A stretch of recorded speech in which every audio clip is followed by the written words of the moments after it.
প্রিয় সাংবাদিক বন্ধুরা, আপনাদের সবাইকে ধন্যবাদ জানিয়ে শুরু করছি। আপনারা দেখতে পেয়েছেন যে ডাকসু নির্বাচন উপলক্ষে ক্যাম্পাসের যে যে ধরনের পরিস্থিতি বিরাজ করছে, আমরা সংক্ষিপ্ত আকারে ব্রিফ করার জন্য আপনাদেরকে আমন্ত্রণ জানিয়েছিলাম। আমরা দেখতে পেয়েছি যে বিশ্ববিদ্যালয় ক্যাম্পাসে ডাকসু নির্বাচন উপলক্ষে এক ধরনের সাজসাজ রব বিরাজ করলেও কিছু ক্ষেত্রে আমরা দেখতে পাচ্ছি যে বিশ্ববিদ্যালয় প্রশাসনের যে নমনীয় আচরণ, বিশেষ করে নির্বাচন কমিশনের যে নমনীয় আচরণ, সেই নমনীয় আচরণের কারণে আমরা দেখতে পাচ্ছি যে কিছু প্যানেল এবং কিছু প্রার্থীরা তারা নিয়মিত আচরণবিধি লঙ্ঘন করে যাচ্ছেন। আমরা ফর্মালি এবং ইনফর্মালি আমরা জানিয়েছি কমিশনকে যে যে সকল জায়গায় আচরণবিধিগুলো লঙ্ঘন হচ্ছে সে ব্যাপারে ব্যবস্থা নিতে, কিন্তু দুর্ভাগ্যজনকভাবে আমরা লক্ষ্য করেছি যে তারা তড়িৎ কোনো সিদ্ধান্ত নিতে পারছেন না।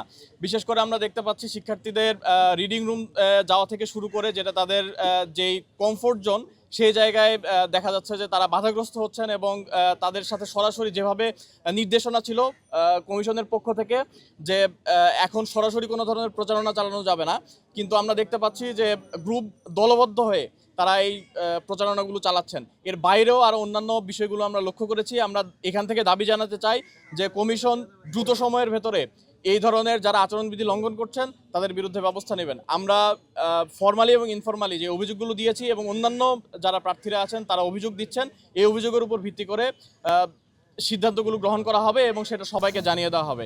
আজকে আমরা প্রতিদিন যেভাবে ক্যাম্পাসে নামাজ এবং অন্যান্য উপলক্ষগুলোতে শিক্ষার্থীদের সাথে সাক্ষাৎ হয়, সেই উপলক্ষে আজকে ক্যাম্পাসে আসছিলাম। এই মুহূর্তে আমরা আজকে পর্যন্ত গতকালকে একবার ব্রিফ করেছি। আজকে আমরা এখনও লক্ষ্য করছি নির্বাচন কমিশন এখন পর্যন্ত আমাদের পক্ষ থেকে জানানো কনসার্নগুলো আমলে নিচ্ছেন না। একটু আগে ব্রিফ শুনেছেন যে কেউ কেউ রিডিং রুমে যেয়েও শিক্ষার্থীরা বিরক্ত ফিল করছে, শিক্ষার্থীরা অভিযোগ দিচ্ছেন যে রিডিং রুমে যাওয়ার কারণে শিক্ষার্থীরা তাদের পড়াশোনা সহ অন্যান্য কার্যক্রম ব্যাহত হচ্ছে। আমরা নির্বাচন কমিশনকে অনুরোধ করব এ ধরনের কেউ যদি নীতিমালা ভঙ্গ করে তাদের প্রতি যে ব্যবস্থা নেওয়া দরকার সেটি যাতে নির্বাচন কমিশন ঠিকঠাকভাবে নেন। একই সাথে আপনারা লক্ষ্য করেছেন ডাকসু নির্বাচনকে কেন্দ্র করে ডাকসু নির্বাচনের প্রতিপক্ষকে বা প্রতিদ্বন্দ্বীকে কোনোভাবেই ইতিবাচক কম্পিটিশনের মধ্য দিয়ে তাদের যে প্রতিযোগিতা সেটি দেখাতে না পেরে বরং মিথ্যা ফ্রেমিংয়ের মধ্য দিয়ে অনলাইনে প্রপাগান্ডা এবং বাজে কাজগুলো পরিচালনা হচ্ছে। আমরা আবার একটু স্মরণ করিয়ে দিতে চাই এই গত বছর জুলাই আগস্টে যে গণ অভ্যুত্থান, সেই গণ অভ্যুত্থান আমরা সবাই একসাথে আন্দোলন করেছি। ছাত্রদল বলেন, ছাত্র শিবির বলেন বা বাকশাস বলেন বা আরও যেসব সংগঠনগুলো আছে, প্রত্যেকটা সংগঠন কাঁধে কাঁধ মিলিয়ে আমরা জুলাই একসাথে অ্যান্টিফ্যাসিস্ট ভূমিকা রেখেছি। এবং আজকে যেই ডাকসু ইলেকশন সেটি হচ্ছে মূলত জুলাইয়ের শক্তিদের মধ্যে, জুলাইয়ের যে আমরা সবাই মিলেছিলাম, সবাই মিলে একসাথে ইলেকশন করছি। এখানে যেই জয় লাভ করি, যাদেরকে শিক্ষার্থীরা নির্বাচিত করে, সবাই মিলে জুলাই জিতবে, জুলাই দিন শেষে বেঁচে থাকবে, সেটা বিশ্বাস করতে চায়। কিন্তু এখন পর্যন্ত যেখানে ছাত্র শিবির সংগঠন হিসেবে সারা দেশে দেশব্যাপী 2010-11 সালের পর থেকে আওয়ামী লীগ যখন থেকে ফেসিবাদ হয়ে ওঠার চেষ্টা করছিল তত্ত্বাবধায়ক সরকার বিলুপ্তের মধ্য দিয়ে, তখন থেকে ছাত্র শিবির দেশব্যাপী তার আন্দোলন পরিচালনা করতে যে শত শত শিক্ষার্থীকে ক্রস ফায়ারের মুখোমুখি হতে হয়েছে, শত শত শিক্ষার্থীকে দিন দুপুরে ক্রস ফায়ার দিয়ে হত্যা করেছে সারা দেশে।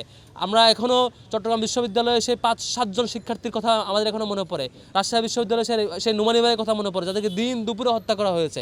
এভাবে সারা দেশে ছাত্র শিবিরের জনশক্তিদেরকে ক্রস ফায়ার দিয়ে হত্যা করা, ছোটো ছোটো প্রোগ্রাম থেকে গ্রেফতার করে বা পাঠচক্র বা অন্যান্য স্টাডি সার্কেল থেকে গ্রেফতার করে অস্ত্র মামলা দেওয়া এবং সারা দেশের সকল পর্যায়ের থানা থেকে ওয়ার্ড পর্যন্ত সকল পর্যায়ের দায়িত্বশীলদেরকে গুম করে নিয়ে যাওয়া, এই সামগ্রিক পরিস্থিতি দেশব্যাপী ছাত্র শিবির ফেস করেছিল। ফেসিবাদের সর্বপ্রধান এবং প্রথম ভিকটিম ছিল ছাত্র শিবির। এবং সর্বশেষ যখন আওয়ামী লীগ আর পেরে উঠছিল না, একটা মাত্র সংগঠনকে নিষিদ্ধ করেছিল আমাদের ছাত্র সংগঠনগুলোর মধ্যে যে সংগঠনকে নিষিদ্ধ করেছে সেটি হচ্ছে ইসলামী ছাত্র শিবির। এরপরও যেসব যারা অনলাইনে বিভিন্ন পেজের মধ্যে দিয়ে ছাত্র শিবিরকে প্রপাগান্ডা চালাচ্ছেন, নিশ্চয়ই বিশ্ববিদ্যালয়ের শিক্ষার্থীরা আমরা যে গত 15-16 বছর ধরে দীর্ঘ লড়াইয়ে সবচাইতে বেশি ভিকটিম হয়েছে, সবচাইতে বেশি জীবন দিতে হয়েছে এবং সবচাইতে বেশি ক্রস ফায়ারের মুখোমুখি হয়েছি, সবগুলো গল্প শিক্ষার্থীরা নিশ্চয়ই জানবেন। আপনাদেরকে বিনীত অনুরোধ করবো এই বাজে ফ্রেমিং থেকে, মিথ্যা অপপ্রচার থেকে, ইতিহাসকে লুকানোর জায়গা থেকে একটু সরে আসবেন। আপনাদের যে ইতিবাচক জায়গা সেগুলো দেখাবেন। ঢাকা বিশ্ববিদ্যালয়ের শিক্ষার্থীরা বোকা না, এটা এলাকার মেম্বার ইলেকশন না, এটি এলাকার ইউনিয়ন চেয়ারম্যান ইলেকশন না, এটা ঢাকা বিশ্ববিদ্যালয়ের শিক্ষার্থী। আপনি যত মিথ্যার মধ্য দিয়ে, মিথ্যা গল্প রটিয়ে এবং বিভিন্ন কিছু এডিট করার মধ্য দিয়ে নানাভাবে গল্প ফ্রেমিং করবেন, তত বেশি আপনার অবস্থান নষ্ট হবে। আমরা বিশ্বাস করতে চাই জুলাইয়ের শক্তি যারা, জুলাইয়ে যারা মাঠে ময়দানে অবদান রেখেছেন, তাদের কারো ইমেজ নষ্ট না হোক, তারা প্রত্যেকের শিক্ষার্থীদের কাছে সেই গ্রহণযোগ্যতা ধরে রাখুক, তাদের ইতিবাচক ইমেজটুকু থাকুক। কে জয়ী হবে কে পরাজিত হবে সেটা ইলেকশন পরবর্তী বোঝা যাবে, কিন্তু তার আগ পর্যন্ত কাউকে বিশ্ববিদ্যালয়ের শিক্ষার্থী হিসেবে যেই ইমেজে দেখার কথা, যে ভাবমূর্তির মধ্য দিয়ে দেখার কথা, সেটুকু দেখুক বলে আমরা প্রত্যাশা করতে চাই। তাই সকল প্রতিযোগী ভাইদেরকে, আমাদের বন্ধু সংগঠনের ভাইদেরকে অনুরোধ করব ছাত্র শিবিরের ব্যাপারে এবং অন্যান্য প্রতিযোগীর ব্যাপারে যে ধরনের ফ্রেমিং করা হচ্ছে, যে ধরনের আজেবাজে ভিডিও এডিট করা হচ্ছে, এগুলো থেকে দূরে থাকবার অনুরোধ করব। সর্বশেষ গতকালকে রাতেও আমাদের 2 জন প্রার্থীকে নিয়ে এআই দিয়ে বিভিন্ন ভিডিও এডিট করে প্রচার করা হয়েছে। এগুলো খুবই দুঃখজনক। আমরা সবাইকে আহ্বান করব, আমরা সবাই মিলেমিশে কাঁধে কাঁধ রেখে একসাথে ক্যাম্পাসটাকে গড়বার জন্য শপথ নেই। জুলাই জিতবে, যেই জয়ী হই না কেন, দিন শেষে আমাদের জুলাইয়ের শক্তি জিতবে বলে বিশ্বাস করছি এবং ক্যাম্পাসটা আমরা গড়ব।